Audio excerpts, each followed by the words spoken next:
right, we are live on the Heroes Hot Seat, episode 2. Welcome back to the show. I am your host, Brendan of the Heroes Dynasty Deserves. And with me tonight in the Heroes Hot Seat, we have none other than Austin Dwyer, uh, owner and head coach and GM of the 3-year plan franchise, Mike Vick in a Box. Welcome to the show, Austin. Hey man, thanks for having me. I'm excited, a little nervous, but excited. We're happy to have you. I think this is your first appearance on any of the 3 shows. So this is your debut appearance. I'm making moves. I got Kevin on last week for his first appearance, and now I'm bringing you on. We wanna hear what some more teams in the league have to say. We don't just want to hear Ryan and Scott talking out of their butts every week. So we want some fresh voices in here in the league. So welcome to the show. Happy to have you. So Yeah, happy to be here. Definitely appreciate the best show in the league is recognizing the best people to have on. yeah, no, for sure. And that brings me to a little thing that I need to get out of the way here right off the bat. Last night on Deep Diving with the DCs, they had a guest on the show.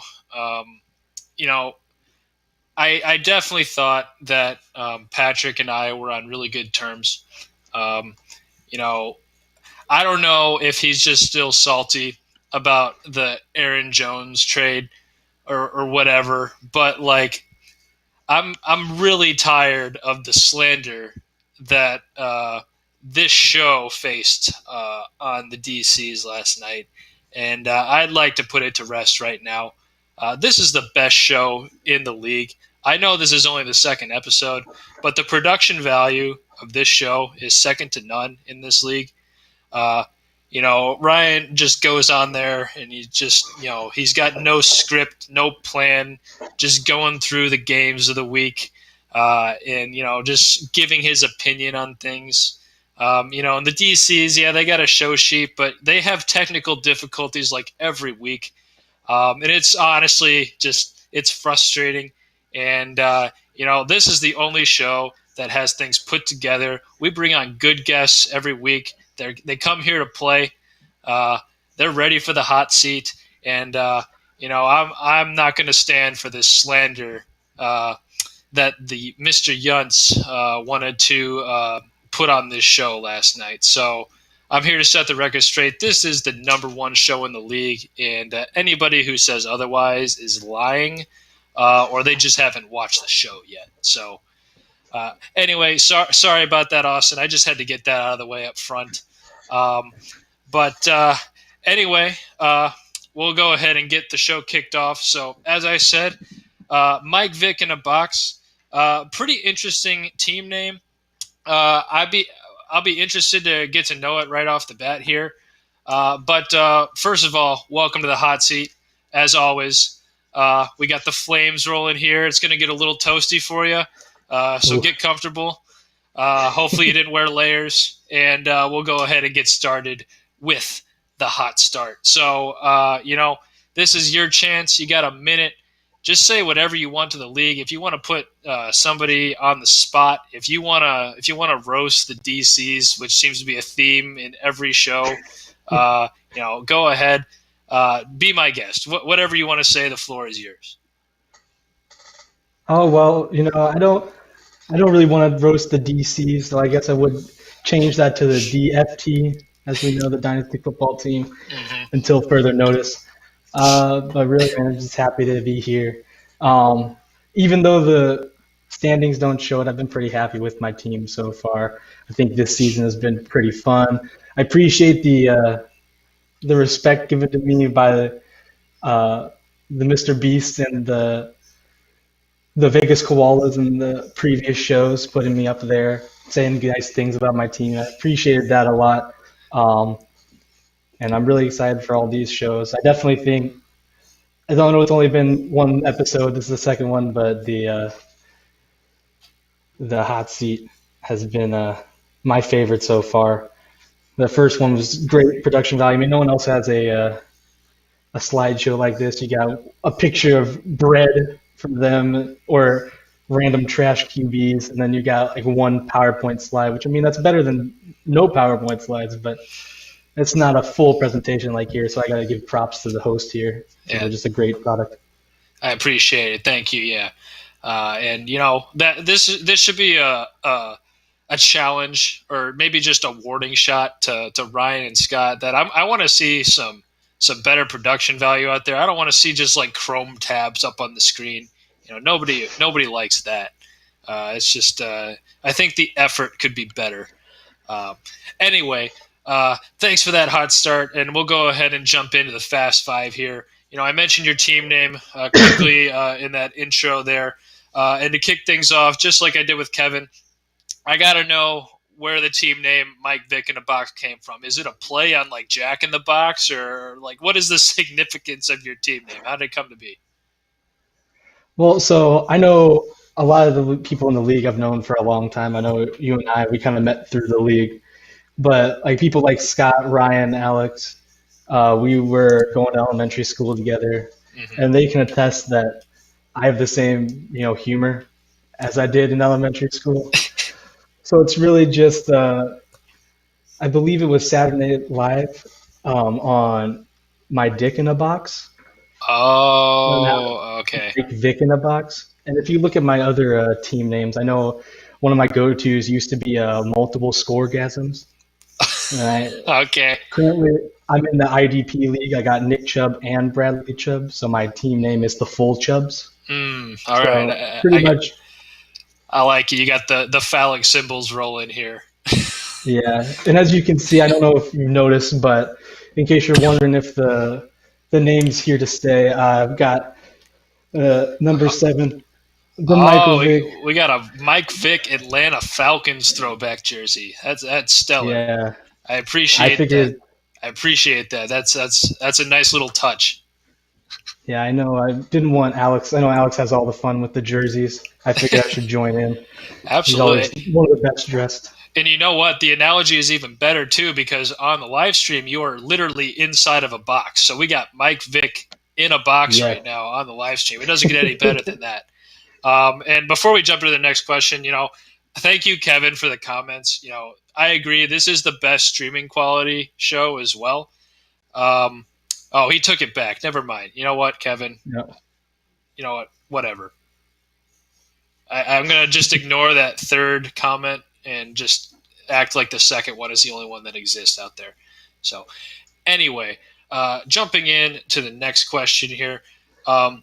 So last year in the league, you went from basically having like 2 QBs. You had like Sam Darnold and Kyler Murray, and Darnold was like maybe a QB. I mean, he went negative one week just like Kirk Cousins did this year. And like you had Teddy for a little bit while Breeze was hurt, but then obviously he was the backup when he came back. But now you have 5 starting quarterbacks and 3 backups on your team. How did you do that? Like, was it luck? Was it skill? How did you go from basically having 2.5 quarterbacks to like 8 on your roster? It was a bit of both luck and skill, but some of it I think was kind of a what's the word, like a philosophy change. It's how to run the team, what to go for. I know I would like to point out I'm the person that revolutionized the first overall pick, first one to take a quarterback. And look at Kyler Murray; he's definitely been paying off for me. Joe Burrow as well, doing good. But I kind of just thought quarterback seemed like it could be at a premium now with 12 teams. I saw what Ryan was doing, even if maybe I don't like the quarterbacks. You can't deny that he's got 5 starters on his team. I figured go hard on the starters. You can play based on best. You can play on best matchups and such. Definitely max out the most points there.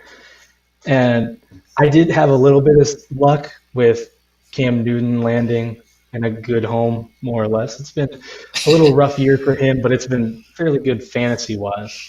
Sure. I mean, yeah, and he gets all those rushing points that might make up for the fact that he's been a lackluster passer this year. So, I mean, that's still you have 5 starters, which is just as good as Ryan, and then to to boot, you have 3 backups that could have a job at any moment. Just given the current situations in the NFL with all the injuries, so props to you. You found a way to go from basically 2 to 5 in the span of about a year. So pretty impressive stuff. But enough pampering you in the hot seat here. So I know you've complained a lot this year about your bad luck with scoring. But what do you say to the league members who are saying that it's more of an issue that your team just can't rise to the challenge each week? Well, so I actually did do some number crunching because I did want to talk about this a little bit. If you look at it, I really have had a pretty tough schedule, and been rather unlucky. I know it's probably rich to say to you because you're probably having the most unlucky season in all history. But I think I'm up there. I'm not quite your level, but I'm up there.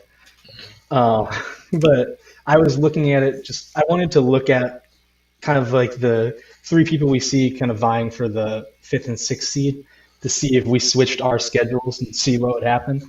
I did a little calculation. Um, I'll start off with Scott because I kind of threw him out, but I want to, for transparency. Um, the DCs, if they had my schedule, they would be actually 5-3, which is surprising. So an upgrade. If I had their schedule, I would be 3-5. So it's only one win. Not the best for my case, but I would like to say that Scott is one of the anomaly wins in this whole scenario. I would say that kind of throws it off by at least one game. Sure. But anyway, I threw Scott out of there. We can't have that. I decided to go with Alex, the Boy Docs, Alex, Chris, and Mr. B. Um, I would like to point out that if you switch the schedules of me and Alex, it's the exact same record. So, as in, like, if I had Alex's schedule, I'd be 5-3. If he had my schedule, he'd be 2-6. So, if you look at that, like, if you're looking at Alex's team and thinking he's a legit contender, then you got to realize he'd be in the same place as me. I got to be in the same breath as Alex, I think. If you look at the Creamers, if they had my record, they'd be in my schedule. They'd be 3-5. I'd be 4-4. So a little bit of a downgrade, but still, you can see fortunes are different. Then I'm definitely still alive in this playoff race. Sure. Absolutely. And I think this brings up a good point that, like, while you've had a tough schedule, you could also make the case that people like Alex or Chris have had a lucky schedule in the sense that they've caught teams on the exact right weeks. So I guess especially Alex. So, I mean, his team is fairly good, but with only Cousins and Minshew for most of the year, he's had to really rely on his receivers. And, with that, you're going to have to get a little lucky with your schedule, and I guess he has. So, good point. Yeah, good if you point. could take my quarterbacks and his receivers, I think we could do some damage. Yeah, I would. Yeah, that'd be a legit team if he had Kyler Murray. Holy cow. Anyway, moving on to the next question. What's your plan at running back moving forward? So you obviously found a smash hit with Robinson for this season, but is he in your long-term plans, and what are you going to do about your depth? This seems to be a problem across the league with running back depth, but obviously Robinson's your big guy, and then from there it kind of drops off a cliff a little bit. So what's your plan moving forward at running back? So I can't reveal everything, but a lot of it is just kind of roll with what I've got and that's going to be obviously my number one priority moving forward. I've got great quarterbacks. My wide receivers are shaping up. I mean, the 1-2 punch of McLaurin and Jefferson it's one of the best out there in the league. But if you look at it, I do still have Mostert, though he is on the block. So, personal announcement maybe. But James Robinson, he's looking great. He's definitely my long-term plans. I know one of the things that they said when they cut Fournette was that they said the drop-off between Robinson and Fournette wasn't that big. So I was thinking either that's great for Robinson or that's terrible for Fournette. So I was banking on the former, and so far it's been pretty good. But I've got a few running backs around there. Latavius Murray, he's not a guy you really want starting every week, but he's a guy that you can, if you're in a pinch, you can start him and get decent points. It won't be great, but it won't it's a lost week. Sure. And then so far, Damian Harris, he's been really killing it in his 4 games so far. The only week he didn't have a yards per carry above 5 was against like a third best rush defense in the league. So I feel like that can be forgiven. Already 4 games started and 200-yard outings under his belt. I know it's the Patriots, so it'll be a little interesting how that works, but I think he's going to be a good starter moving forward. And you still got Kelly and P-Rod. Those are kind of gambles at this point. I know Kelly sucks ever since I took him off my practice squad. But I'm still happy with the chance they gave me, at least for late round picks. They've done okay. They've done good enough. And I'm obviously going to be looking to add probably young running backs in the future, hopefully to the draft, maybe through free agent draft. Either way, I can get them. Sure. Sounds good. Sounds like a good plan. And then following up on that question to kind of where you see your team right now, can you make the playoffs, do you think? Or are you just going to sort of chalk this season up to bad life choices or something and then start preparing for next year? I definitely think that I'm preparing for next year. I'm definitely looking at trading some of my veteran guys. I know I don't have a lot of veteran guys, so it's not much, but if you want them, they're there. But it's definitely, I think I could make the playoffs, but I think it would be hard. Like, it would require a lot of luck at this point. Sure. Because even if Alex and Chris have been kind of lucky, it would be hard for them to drop all these games. And like, at least Chris, he's got a pretty easy schedule. He's gotten lucky where he needed to already, and now he can win off skill, I'd say. Sure. Because he's still a good team. Scott just loaded up. It's hard to bank on consistently outpacing him. So I'd have to pretty much like almost win out. And I don't think that's going to be a possibility. I think I can get up. I'm thinking I can get to where Scott's projection had me at the beginning of the year. But overall, I mean, even though the record's not good, I'm definitely happy with my team. Like, my quarterbacks are doing great. My wide receiver core is looking solid. And the fact that James Robbins is good, that was all I was hoping for, really, that I got a good running back instead of rolling with some backups all year. Yeah.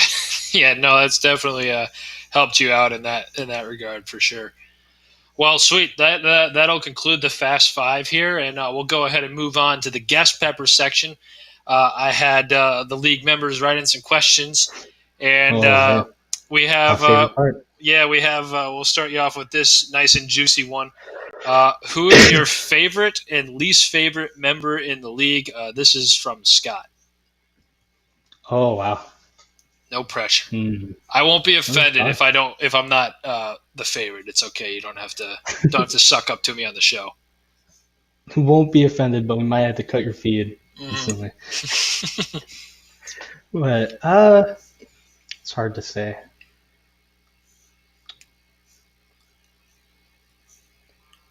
All right.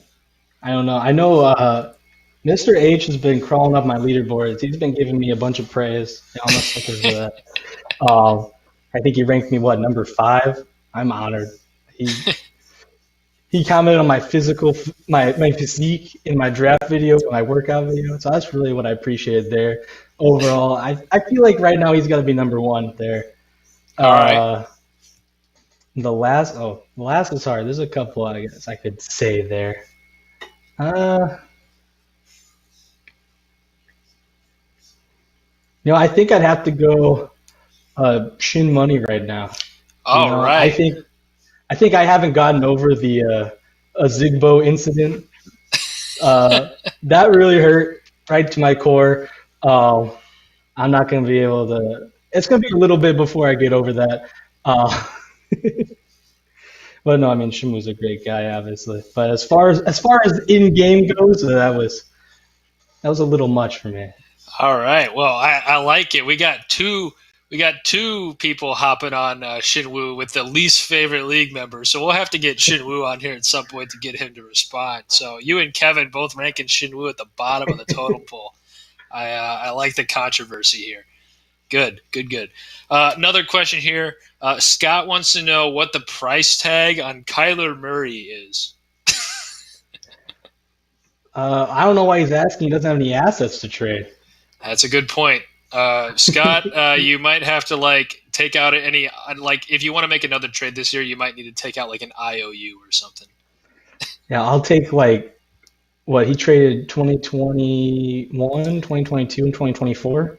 Something like that, or maybe it was like 2021, 23, 24, and then a bunch of other stuff. So yeah, 3 first rounders, I think at least. So Yeah, I guess I'll make a compromise and I'll say 2025 to 2030 first. So I'll take all those. Well, Scott, if you want to trade your future for the next 10 years, you know where to go. And then a final question from Scott here. He wants to know if you're going to tank on purpose this week so he can win easily. I mean, I can't talk about it on air, but I'm sure if his people want to get into my people, he might be able to work out some compensation. But, I'm a little excited for this week. It's going to be a big test. I know week 7 was crazy. The 2 highest scoring teams in the league. I'm feeling good. My people are all healthy. Not healthy. They were, well, I guess, not on bye. I had someone on bye last week that really hurt me. And everyone seems to be coming hot at the right time. I finally, for one of the first times in this whole year, I feel like I can start people I'm confident about in my flex spots. So that's good. So I'm excited. I'm hoping everything goes well. Good stuff. Yeah. Well, Scott, bad news. You're not going to get an easy win this week. Sorry about that. So this is a 3-part question from Kevin. So we'll just take it one part at a time here. He says, looking at the league history, you made the playoffs in your first 2 of 3 seasons. Not season 1, but I think it was season 2 and season 3, and obviously you won the championship in season 3. Including this year, assuming you don't make it, you won't have been in the playoffs for 4 years straight and counting. Do you pinpoint the lack of success to your poor communication with the other owners on working out trades, or do you contribute it to poor drafting? I'd probably contribute it to poor drafting. I have to say, I think this year we've done a lot better. Last year, so far, it's looking good. 2018 is just cursed. I can't deal with that. I could make a whole video about that. But I know he doesn't like how I communicate with trades. I like to call it tactical silence.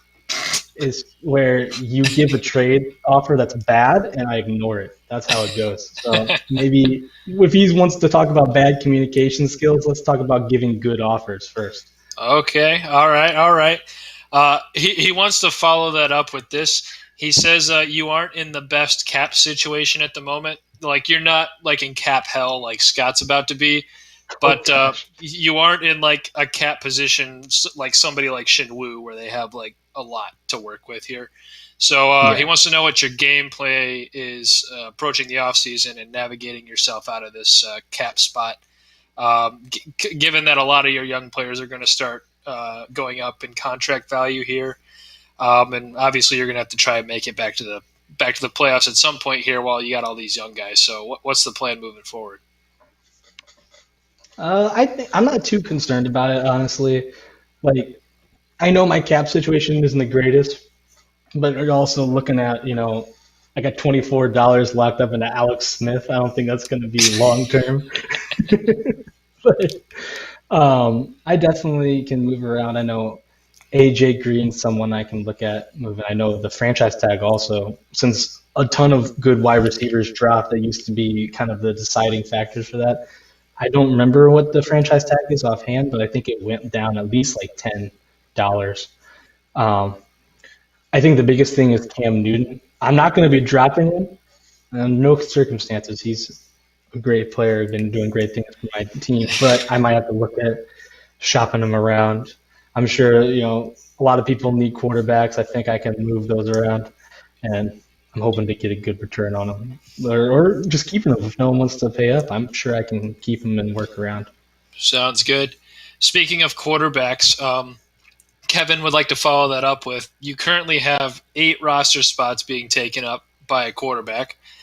5 of them, as we mentioned before, being starters, the other 3 being legit backups, like they're for sure the backup in their respective team. So in saying that, that means the total cap of your quarterback roster spot is $100. Nice. So that's about 44% of your total cap there. He wants to know your thought process behind this. So I did talk about somewhat of keeping my, I guess my quarterback philosophy earlier. Definitely like to load up. I think also a lot of my people, like you look at that, most of that is Alex Smith and Cam Newton. So, Yeah, true. but what am I thinking of? Like I've got some cheap guys. Like I think Teddy Bridgewater's at 6, I think. Kyler Murray's about to go up next year. Burrow's still going to be at 3. Darnold, I guess, will go up to 13.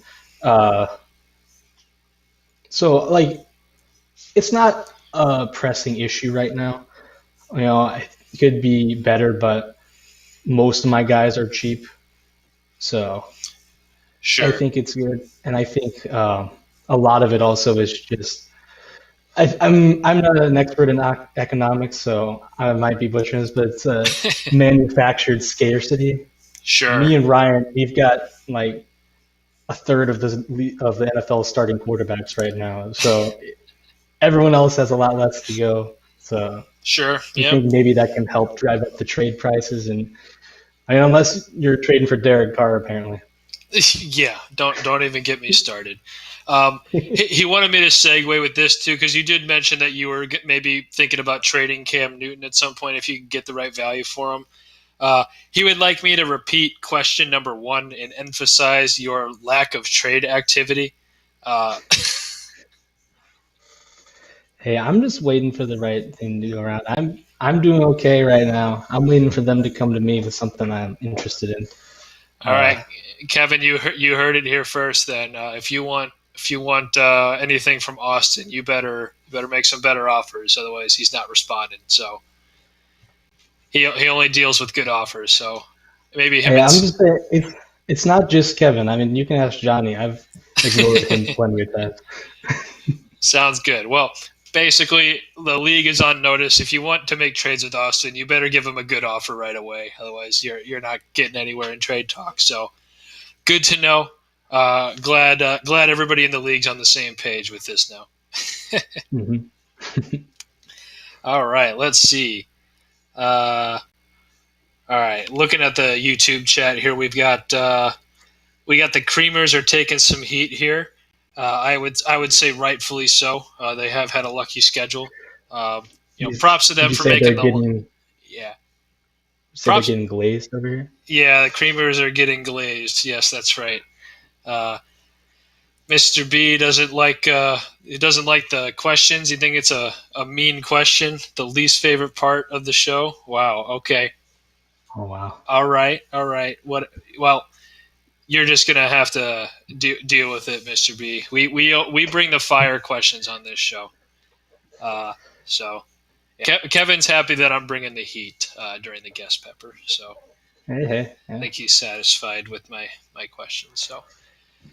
All right. Well, we'll move on to the final portion of the show here, and that is the heat check, where we're going to debate a particular topic of my choosing. And for this heat check, I have decided that we need to talk about your obsession with the New York Jets, Austin. I am like 95% convinced that this is the reason that you haven't made the playoffs for 4 years in a row, is you have sunk your team, whether willingly or unwillingly, by just drafting as many New York Jets players as you possibly could. And I need to know what the problem is. You've drafted Bryce Petty and Christian Hackenberg way above where they probably should have gone in the draft. Can you explain yourself? What's up with all the Jets, and why do you keep drafting them? Hey, first of all, I'd like to say Dynasty League champion Jet Ryan Fitzpatrick doesn't appreciate the question here. But I think if you look at Bryce Petty was a little bit of an iffy one. I think I got blinded by the Baylor, but he got a chance, so I'll give it that. He did plus get some starting roles. I probably should have drafted Dre Ajayi, but look how that one ended up too. So with Hackenberg, that was the 2016 rookie draft, right? Yeah, I think he went like 6th or 8th overall or something like that. Yeah, he was 8th. Because I think I was looking at that one. I just forgot which year it was. That was just an awful draft. Like, overall, everything was bad. Like, the second round was actually pretty good. The first round was awful. Like, you had Zeke, that was good, and you had Goff, who, okay, and then you got Wentz, who also okay, and everyone else just busted.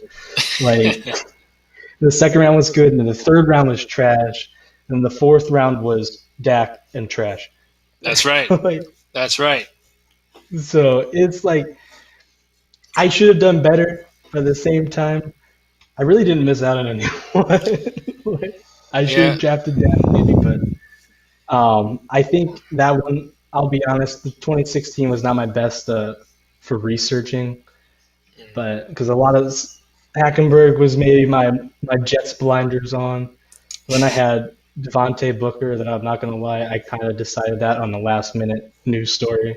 So, well, I'm going to be honest with you here, Austin. You've basically drafted every Jets player, with the exception of maybe the best Jets player to be drafted by the Jets, which is Denzel Mims. You did not get Denzel Mims, and you've basically drafted every other player that the Jets have drafted offensively since this league started.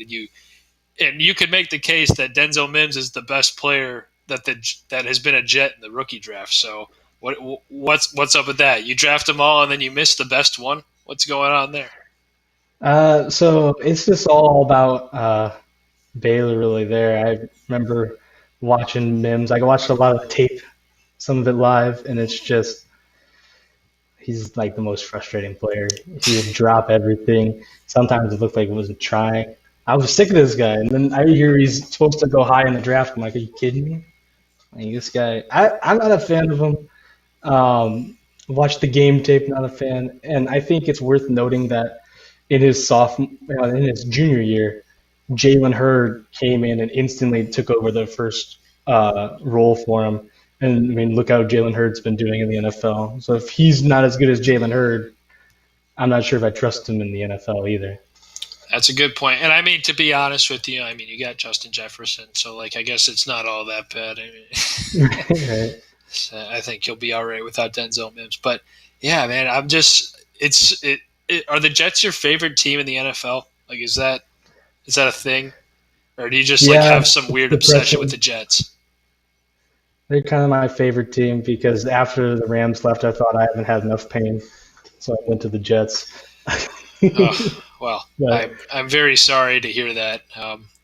They are probably one of the worst run franchises behind maybe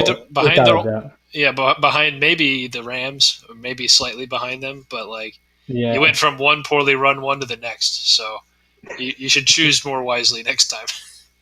Yeah, it's all Chad Pennington's fault. That's all I'll say.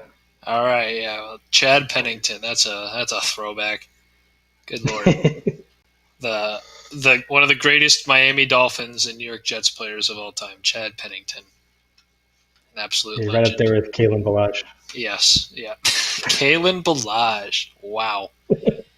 Yeah, he was a Dolphin and a Jet too, wasn't he? Wow. Now he's unemployed. Yes, rightfully so, just like Chad Pennington. I feel like the Jets are basically like where NFL careers go to die. It's like Frank Gore's there now. It's only a matter of time before he retires. I wouldn't be surprised if Adrian Peterson ended up on the Jets at some point here. I'm sure he will. Before the end of his career. So, it seems just basically like the NFL graveyard at this point. So, I mean, beware whoever gets Trevor Lawrence next year. He might be a New York Jet, so just Hey, beware that his. maybe he'll Yeah, fall to me because everyone will be worried. yeah, that's true. Yeah, no, he won't fall to you. I'll be in front of you, and I will draft him. I'm not scared of the Jets. I'll personally call the Jets myself and get Adam Gase fired if Trevor Lawrence falls to me. So You do me a big favor that maybe they'll actually give carries to Piran. maybe, yeah. We can agree on this Jets section that Adam Gase is definitely the worst head coach in NFL history, and if not NFL history, top three. It's I gotta give him probably worse. Maybe not. Maybe there's someone out there, some obscure like 1950s coach that's worse. But is he it's is he just is he better or worse than Jeff Fisher?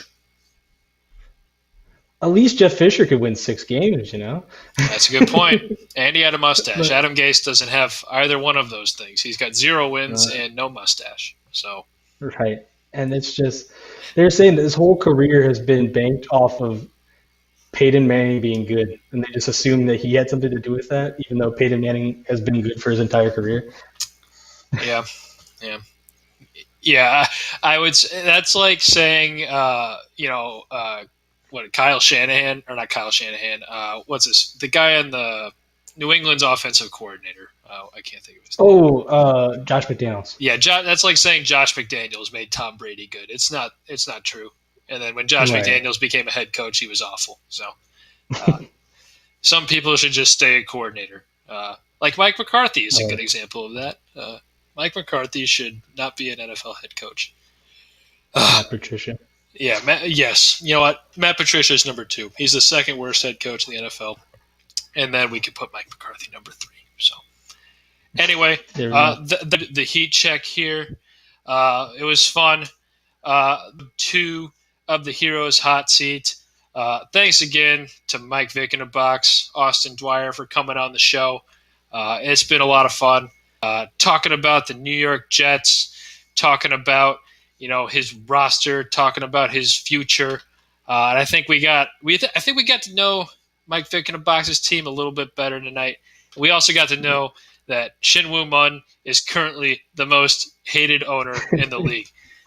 So maybe I'll try and get Shin Woo on next week or something like that, so he can respond and We gotta get him in. put one of these other owners on blast for once or something like that. So anyway, thanks Austin. This has been a good show. I don't know who was better between you and Kevin. Both were good. I'll have to watch it back and I'll have to watch the film and see who did a better job on the show. But maybe I'll have some power rankings next week about the best guests on the show history. Power rankings. But anyway, thanks for coming on. And this has been real. Heroes Hot Seat, episode 2. And we'll be coming at you next week at 8 p.m. Episode 3. Tune in to deep diving with the DC.